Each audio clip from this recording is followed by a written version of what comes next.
Dan ternyata impor ini bukan hanya berimbas pada tanaman pangan, tapi juga pada berbagai produk jadi, baik itu fashion, pakaian, sepatu, mainan, alat elektronik, dan sebagainya. Karena per 1 Januari 2010 pemerintah sudah menetapkan kebijakan CAFTA, China Asian Free Trade Agreement, dan bahkan diperluas bahwa ada sebuah liberalisasi perdagangan dengan berbagai negara, baik ASEAN dengan Cina, ASEAN dengan Korea, ASEAN dengan Jepang, ASEAN dengan India, dan bahkan yang sedang dijajaki adalah ASEAN dengan Selandia Baru dan juga ASEAN dengan Australia. Ya.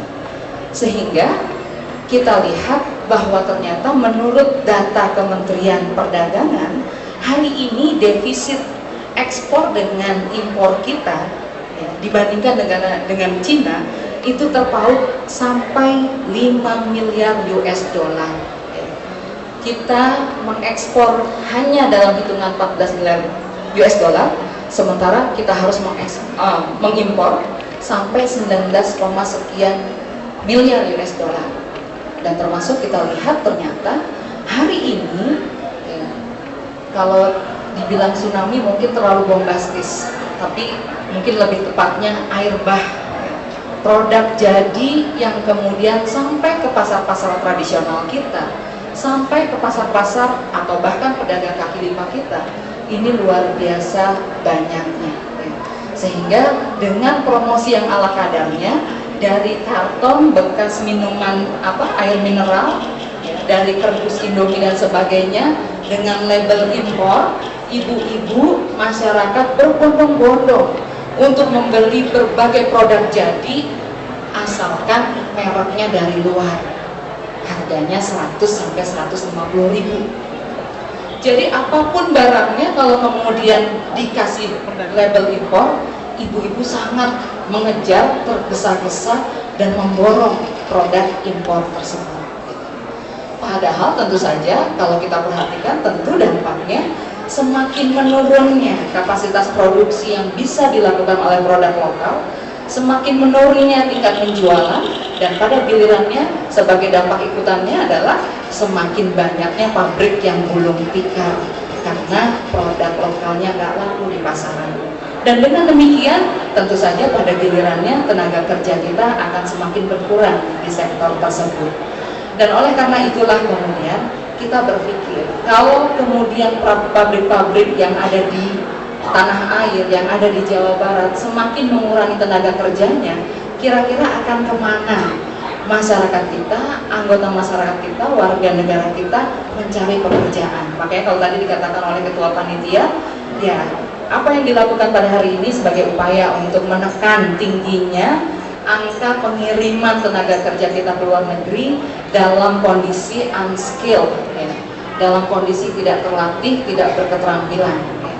Nah untuk itulah hari ini kita patut prihatin bahwa sesungguhnya dengan kebijakan membuka keran impor yang sangat besar, ternyata Menteri atau Kementerian Perindustrian punya data yang juga memprihatinkan. Per Oktober 2010 sampai Februari 2011, Kementerian Perindustrian ini membuat sebuah penelitian di 10 kota besar, salah satunya adalah di kota Bandung. Ya. Ternyata didapati angka yang memang membuat kita harus menguras energi, menguras pikiran bagaimana caranya agar kita bisa membendung ya, produk-produk impor yang hari ini banyak marak di pasar-pasar kita. Ya. Ternyata dari 10 kota besar yang dilakukan penelitian, 73% masyarakat kita membeli mainan yang berasal dari produk luar, termasuk 54% warga kita membeli alat-alat rumah tangga, perabot, furniture juga dari luar. Dan pada gilirannya yang pernah pasang AC, yang pegang handphone, yang kemudian menyetel radio dan sebagainya, ternyata alat elektronik kita hampir 36% juga dipasok dari luar. Untuk itulah kalau sudah seperti ini, tentu kita harus berpikir keras bagaimana caranya agar kita mampu meningkatkan daya saing. Karena kalau menghentikan kebijakan ini tentu bukan wilayah saya, bukan wilayah Pak Jalu, bukan wilayah kita.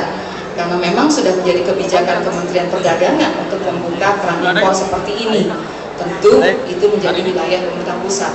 Tapi sebagai sebuah sistem penyelenggaraan pemerintahan yang kemudian Dekranasda juga berisi anggota-anggotanya, pengurusnya juga sebagiannya adalah para birokrat, perlu saya sampaikan hasil Rakernas Dekranasda tahun lalu, maka Ketua Dekranas, istri kepala daerah, para wakil ketuanya adalah Kepala BKPPMD, Kepala Dinas Perindustrian Perdagangan, dan juga Kepala Dinas Pariwisata Budaya. Ini menunjukkan betapa Dekranasda harus menjadi mitra tak terpisahkan dari pemerintah, menjadi mediator dan juga sekaligus fasilitator untuk terus mendekatkan kira-kira apa yang menjadi gap, menjadi disparitas produk lokal kita yang berasal dari industri kreatif dan kerajinan ini untuk terus kita tingkatkan.